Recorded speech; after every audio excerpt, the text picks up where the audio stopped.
How to download Snapchat Spotlight video without watermark. Hi everyone, this is Kate and I'm back with new video, and in today's video we will see how we can download Snapchat Spotlight video without watermark. So without any further delay, let's get started. First of all, launch your Snapchat application in your mobile device and make sure that you're logged in with your Snapchat account.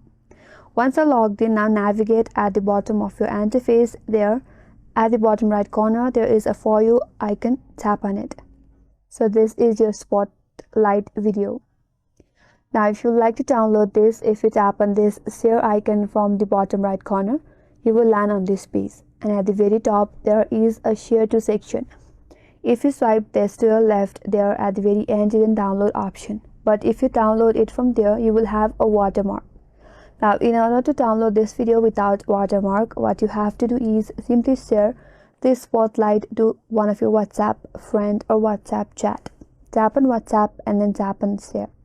Now you can send to any of your contact. Then tap on send.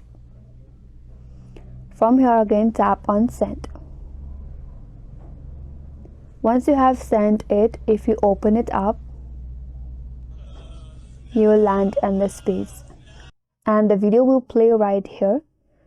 Now you can simply screen record this video to have it without watermark. So that's the only way to download this Snapchat Spotlight video without watermark, by screen recording this video from here. And that's all for today's video. Hope this video helped you. If you're new to our channel, make sure to like and subscribe. Thanks for watching and stay tuned for more upcoming tutorials.